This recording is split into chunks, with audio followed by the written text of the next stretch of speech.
Hello guys. Ah, medyo nalipay na ko karon. Kaya muna ni timing sa akong pananom guys. Ako ni pakita diri gud. So akong title ani karon guys. Para ta maka-vlog ninyo to maintain the update of my farm. Muna ganinang buntag init kayo.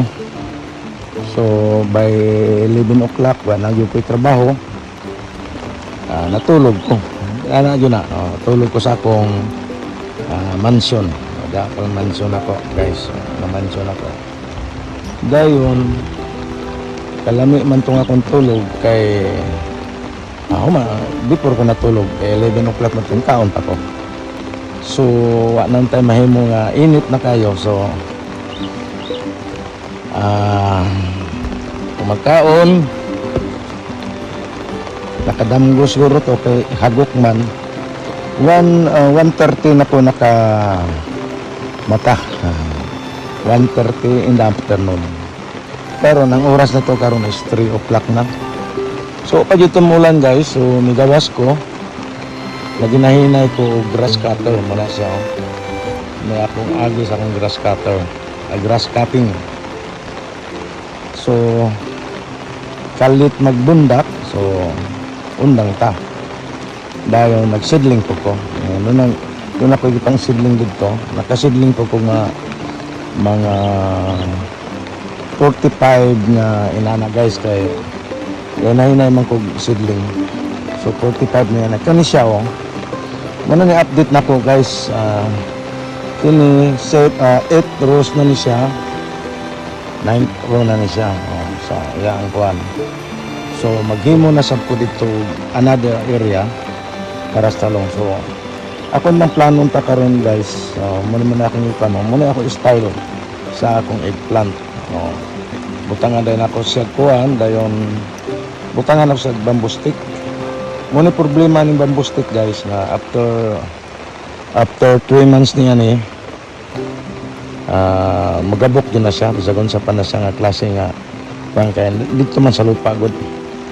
So gahapon nag-grass cutting po ko, nakita nimo limpyo, kita ninyo limpyo akong.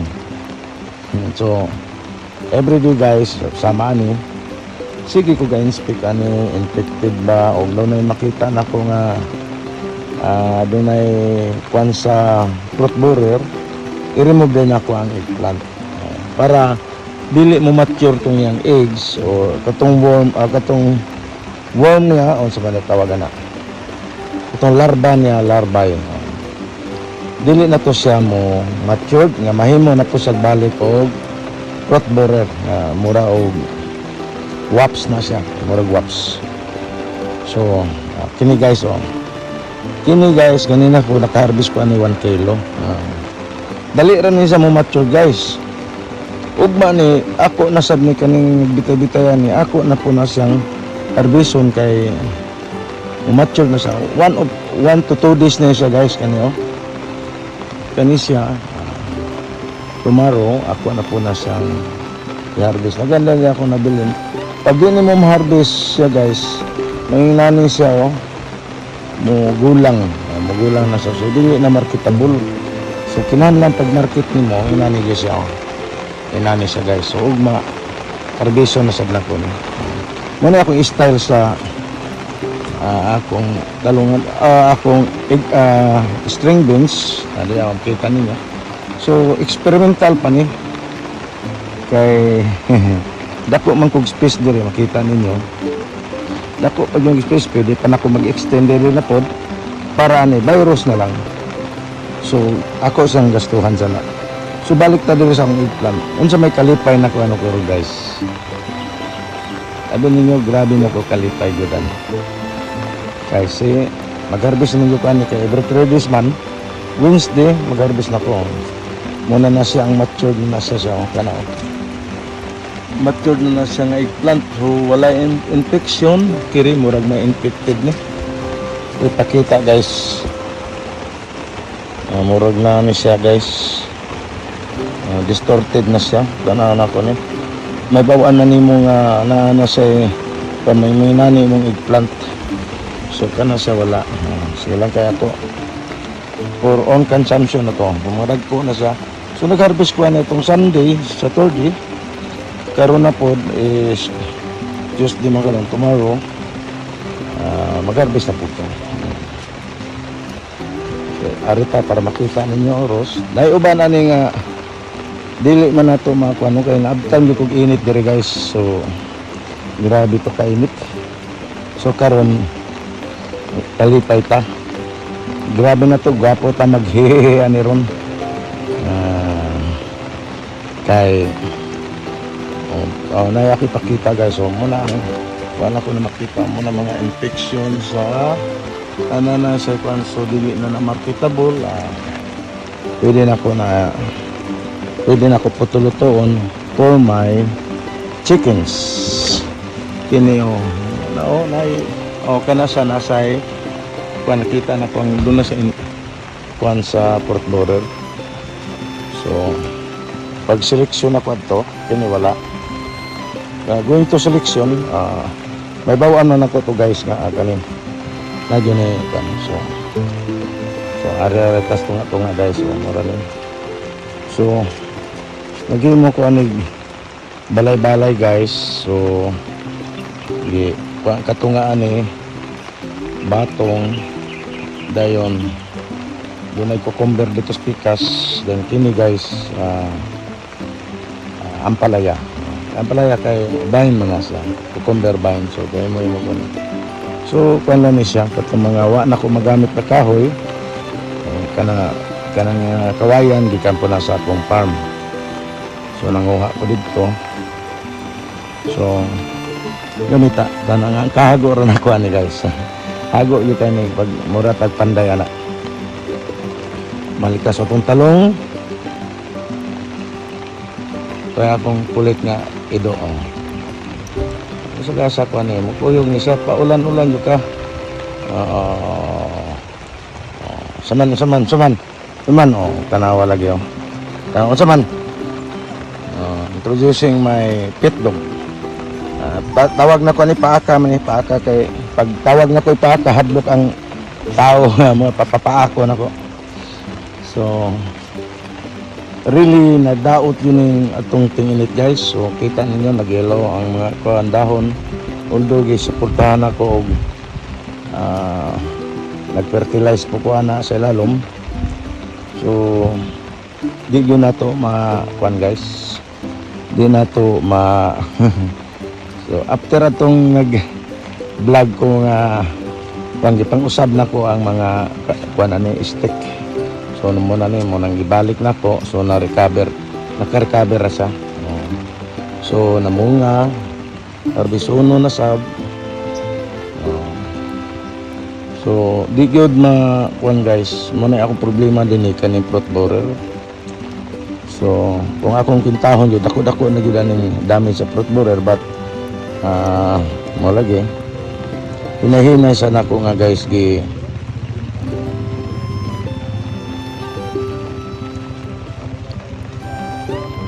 so muna rin siya guys no.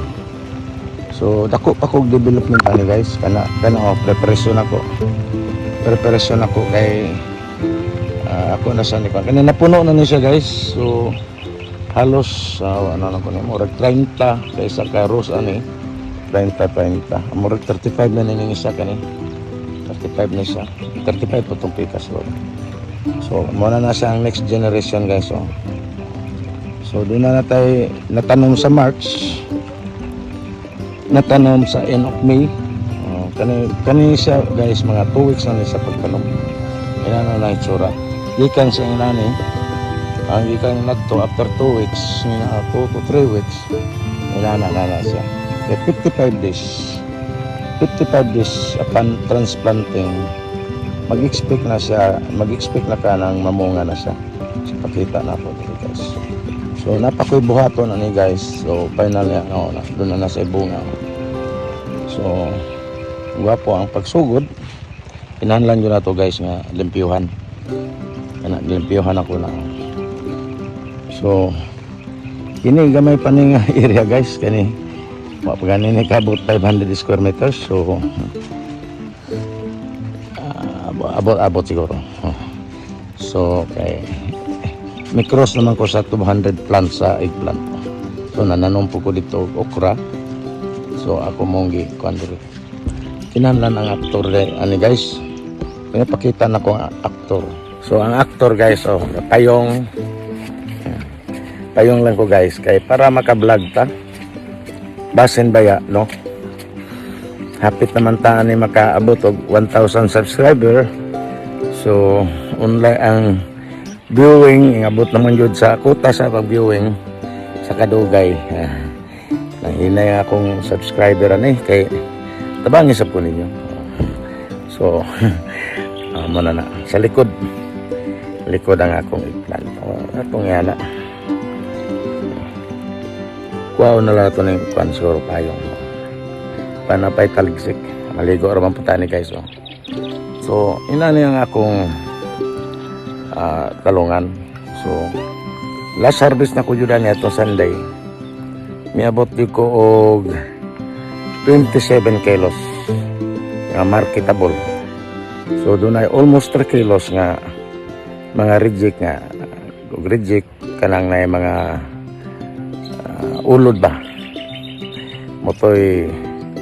So imagine for 27, so 30 kilos ako na harvest, 3 kilos is infected. So mana guys, so, infected ang kuan. So pila isa dato mag kuan dagang akong gipang-obserba ng mga insekto kay I always believe nga any cure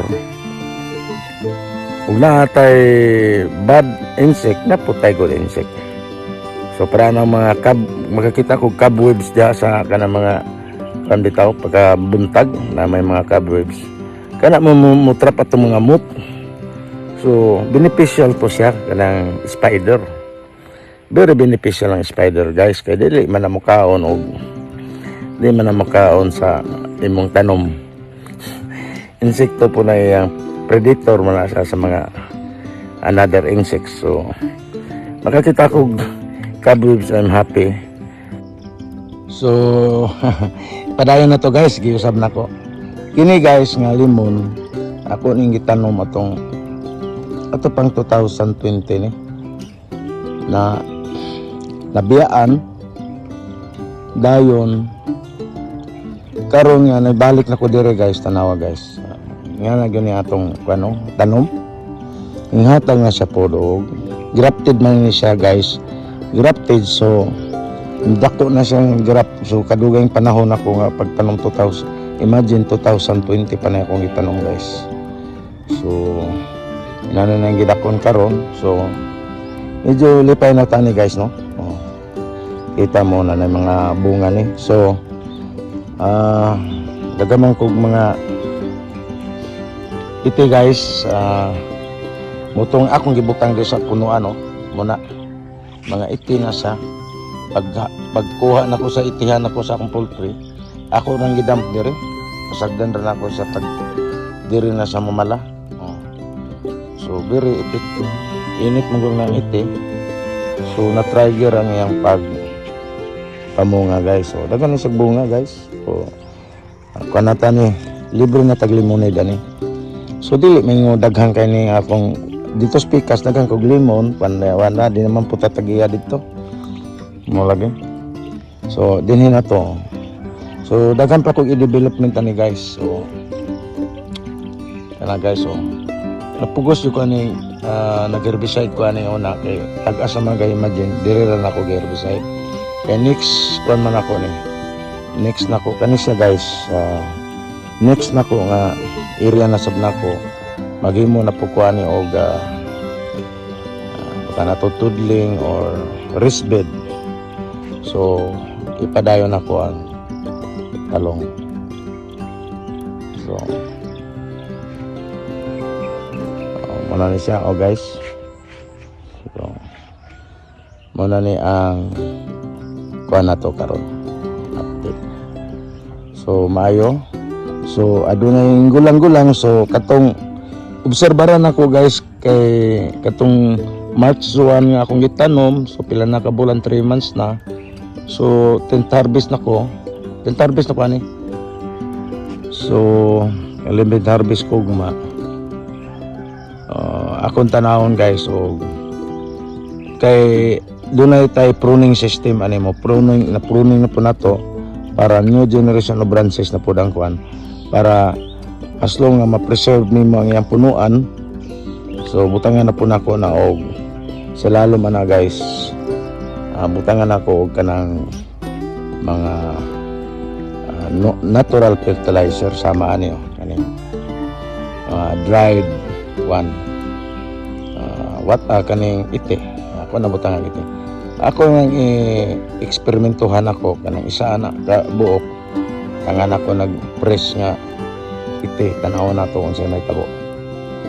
So para tingin na ko ikuan guys, ako ibutang. So para doon na siya natural,